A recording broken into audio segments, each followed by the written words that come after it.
Hello बच्चों। आज हम लोग पढ़ेंगे क्लास 10th के क्षितिज बुक से चैप्टर नंबर 9 को। चैप्टर का नाम है संगतकार और इसके कवि हैं मंगलेश डबराल। तो चैप्टर को शुरू करने से पहले हम थोड़ा इसके विषय में जान लेते हैं। संगतकार इसका अर्थ होता है मुख्य गायक के साथ गायन करने वाला या वाद्य बजाने वाला कलाकार। इस कविता में जो है कवि ने गायन में मुख्य गायक का साथ देने वाले संगतकार के महत्व को स्पष्ट किया है।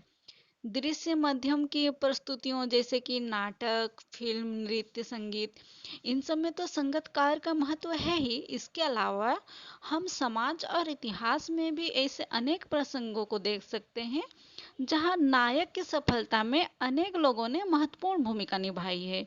यह कविता हम में संवेदनशीलता विकसित करती है कि उनमें से प्रत्येक का अपना अपना महत्व है और उनका सामने ना आना उनकी कमजोरी नहीं बल्कि उनकी मानवीयता है।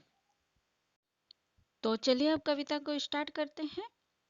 मुख्य गायक के चट्टान जैसे भारी स्वर का साथ देती वह आवाज सुंदर, कमजोर, कांपती हुई थी। कवि अपनी इन पंक्तियों में कहते हैं कि जब मुख्य गायक अपने चट्टान जैसे भारी स्वर में कोई गीत गाता है तब संगतकार भी उसका साथ देता है। उसकी आवाज कांपती हुई लेकिन सुंदर सुनाई देती थी। आप लोगों ने तो सुना ही होगा या देखा ही होगा कि जब गायक कोई गाना गाता है तो उसके पीछे से और भी आवाज सुनाई देती है। वह आवाज संगतकार की होती है। वह मुख्य गायक का छोटा भाई है या उसका शिष्य। और जब वह मुख्य गायक के साथ गाना गाता है तो ऐसा लगता है कि वह संगतकार यानी कि सहायक गायक मुख्य गायक का छोटा भाई है या फिर उसका कोई शिष्य है। जिस प्रकार से छोटा भाई हर कार्य क्षेत्र में बड़े भाई का साथ देता है, वैसे ही सहायक गायक यानी कि संगतकार मुख्य गायक के स्वर का साथ देकर उसके गायन की कमियों को ढक देता है। वह एक शिष्य की तरह आज्ञाकारी लगता है या पैदल चलकर सीखने आने वाला दूर का कोई रिश्तेदार। और जब मुख्य गायक को संगतकार की आवश्यकता पड़ती है तो संगतकार भी अपना दायित्व निभाता है। उसे देखकर ऐसा लगता है मानो जैसे वह मुख्य गायक की ऊंची आवाज पर उसका साथ देने के लिए दूर से पैदल चलकर आया कोई रिश्तेदार हो। आगे देखते हैं। मुख्य गायक की गरज में वह अपनी गूंज मिलाता आया है प्राचीन काल से। गरज गरज का अर्थ होता है ऊंची गंभीर आवाज और गूंज का अर्थ होता है स्वर यानी कि आवाज। कवि कहते हैं कि संगतकार पुराने समय से मुख्य गायक की ऊंची आवाज के साथ अपनी आवाज निकाल रहा है। पुराने समय से वह मुख्य गायक की आवाज के साथ अपनी आवाज मिलाता आ रहा है। कवि आगे कहते हैं कि गायक जब अंतरे की जटिल तानों के जंगल में खो चुका होता है या अपने ही सरगम को लांघकर चला जाता है भटकता हुआ एक अनहद में, तब संगतकार ही अस्थाई को संभाले रहता है। अंतरा का अर्थ होता है अस्थाई, जटिल यानी कठिन, तान का अर्थ होता है संगीत के स्वर का विस्तार और सरगम का अर्थ होता है संगीत के 7 स्वर। तो कवि कहते हैं कि जब मुख्य गायक गाने के अस्थाई का गान करते हुए संगीत में स्वर का विस्तार करते हुए कठिन तान में खो जाता है या संगीत के 7 स्वरों को पार कर। संगीत के 7 स्वर होते हैं क्या? सारे गामा पाधानी, ये जो है संगीत के 7 स्वर होते हैं।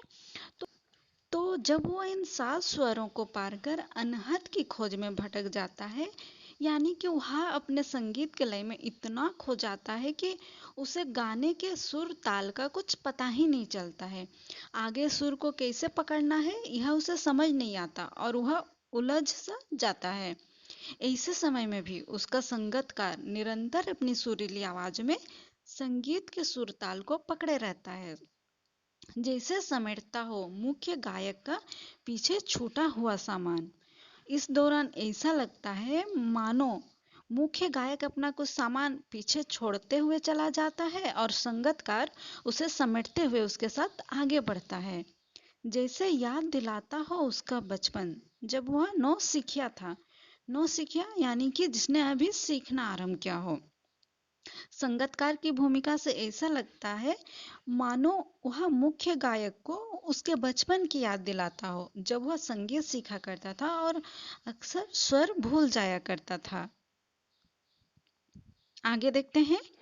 तार सप्तक में जब बैठने लगता है उसका गला, प्रेरणा साथ छोड़ती हुई, उत्साह अस्त होता हुआ, आवाज से राख जैसा कुछ गिरता हुआ। तार सप्तक यानी कि काफी ऊंची आवाज। तार सप्तक में यानी कि बहुत ऊंची आवाज में जब मुख्य गायक गाता है तो गाते गाते उसका गला जो है बैठने लगता है। गाने का उत्साह, उसकी इच्छा थकान के कारण समाप्त होने लगती है और जब उसकी आवाज का स्वर धीमा पड़ने लगता है तभी मुख्य गायक को ढांढस बंधाता कहीं से चला आता है संगीतकार का स्वर। और जब मुख्य गायक का स्वर गाते गाते धीमा पड़ने लगता है तभी मुख्य गायक को हिम्मत देता हुआ संगीतकार का स्वर जो है पीछे से सुनाई देता है, जो मुख्य गायक के स्वर को संभाल लेता है। यानी वह मुख्य धुन को दोहराकर इस बिखराव को संभालता है और यह सुनकर मुख्य गायक में फिर से जो है उत्साह का संचार होने लगता है। कभी कभी वह यूं ही दे देता है उसका साथ, यह बताने के लिए कि वह अकेला नहीं है। और कभी कभी वह संगीतकार क्या करता है कि बस ऐसे ही जो है मुख्य गायक का साथ दे देता है ताकि उसका अकेलापन ना रहे, उसे यह महसूस ना हो कि वह अकेला है। और यह कि फिर से गाया जा चुका राग और उसकी आवाज में जो एक हिचक साफ सुनाई देती है। मुख्य गायक का साथ देते हुए सहायक गायक उसके स्वरों को फिर से दोहराता है, जिससे कि मुख्य गायक अपने स्वरों को संभाल लेता है। उसका स्वर जो कि धीमा पड़ रहा था उसमें शक्ति आ जाती है और इससे मुख्य गायक की विफलता सफलता में बदल जाती है। लेकिन उसे इस बात की भी चिंता रहती है कि कहीं वह मुख्य गायक से ज्यादा अच्छे स्वर में ना गा दे। इसी कारणवश उसकी आवाज में एक संकोच या कह सकते हैं कि हिचक साफ सुनाई देती है। या अपने स्वर को ऊंचा न उठाने की जो कोशिश है उसे विफलता नहीं, उसकी मनुष्यता समझा जाना चाहिए। और सहायक गायक यानी कि संगीतकार अपने स्वर को मुख्य गायक के स्वर से ऊंचा उठने नहीं देता है। वह हमेशा अपनी आवाज मुख्य गायक से धीमी रखने की कोशिश करता है। उसे उसका विफलता नहीं बल्कि उसका मनुष्यता समझा जाना चाहिए, क्योंकि वह शक्ति और प्रतिभा के रहते हुए भी स्वयं को ऊंचा नहीं उठने देता।